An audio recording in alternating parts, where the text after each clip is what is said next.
Hi everybody, my name's Steve Cullen, editor of Total Fly Fisher magazine, and today I'm going to go ahead and tie the Diawl Bach.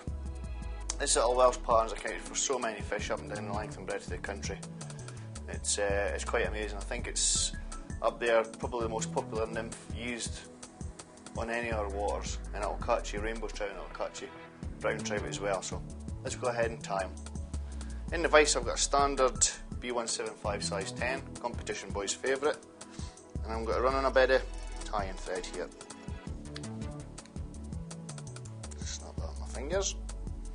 Take my tying thread down to the bend of the hook, opposite the barb there.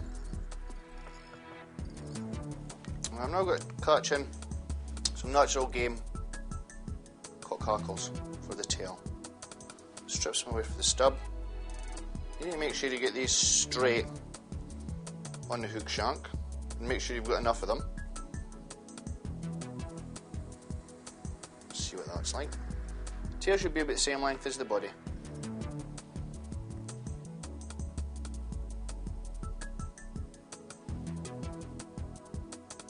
That looks about okay there. Once I get them tidied up.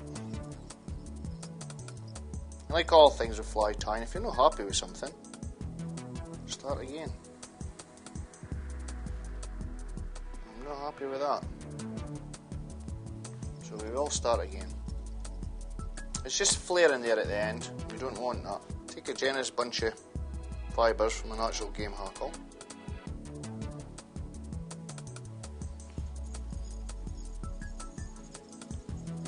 What I want to do is I want to make sure my bed of tying thread's even. If I've got a lump or a bump at the end, then the tail will flare. We don't want that. Just check it for length.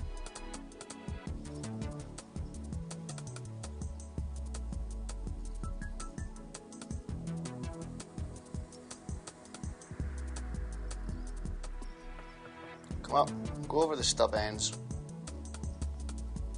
towards the hook, just tidying up the body, making everything nice and level. What I'm just going to do, it's fine, just so you can see there, tail is the length of the hook shank. I'm now going to use some medium copper wire. This is my ribbon material, and because we're using peacock herring, which to be honest is very, very fragile, this ribbon material will help keep everything together, and it'll allow you to catch quite a few fish before the thing falls apart, and it will fall apart. Get myself some long herrings here.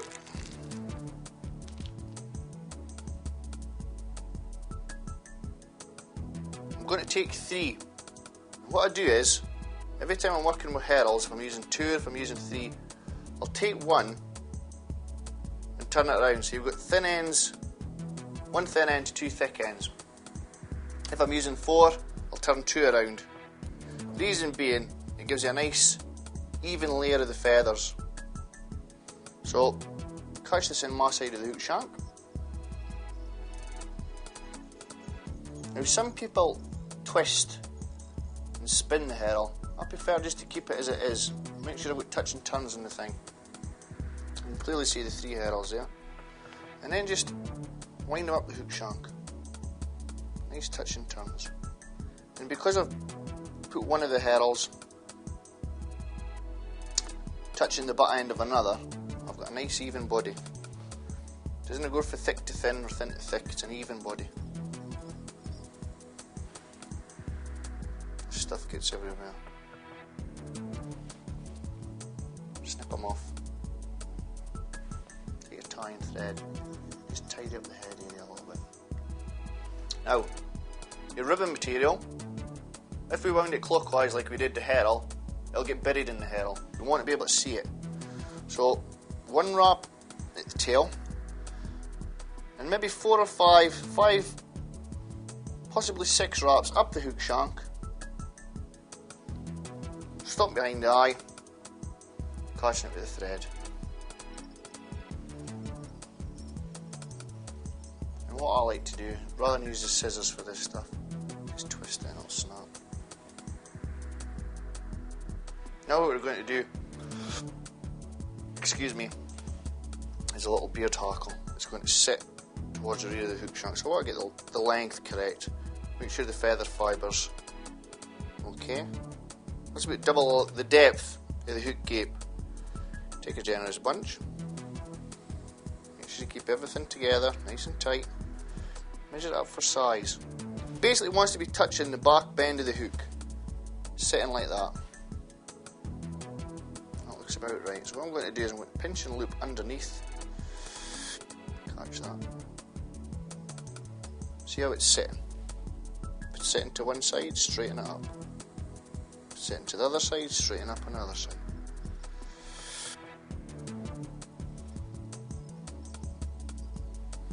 I tend to tie these with not too many at all beard hackle tips. I want it to have that nymphy profile. And I feel if you put too many legs in there, it doesn't look quite right.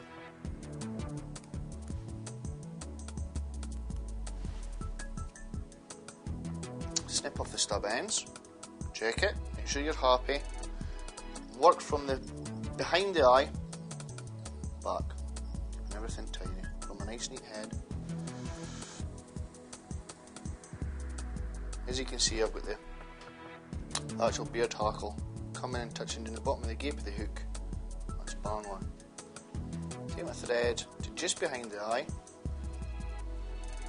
and we'll whip finishing tool. I'm going to whip finish up, getting a taper to the head.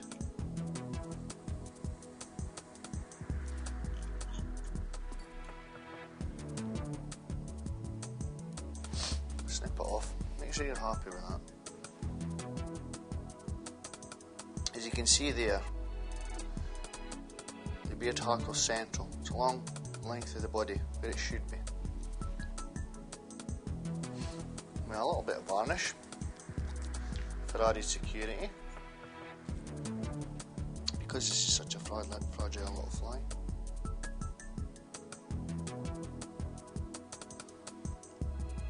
Make sure you get the whole head, just one side in.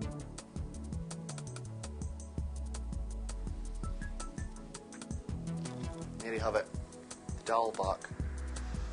Fish catcher supreme, whether it be on a floating line or a sinking line. Fish them on a floater, a couple of droppers with these on them, and a booby and a point, you've got the perfect washing line. Great for the Midlands reservoirs, great for wild brown trout. Try tying it, folks. I'm sure you'll have fun fishing it. We'll see you next time on Deadly Killers.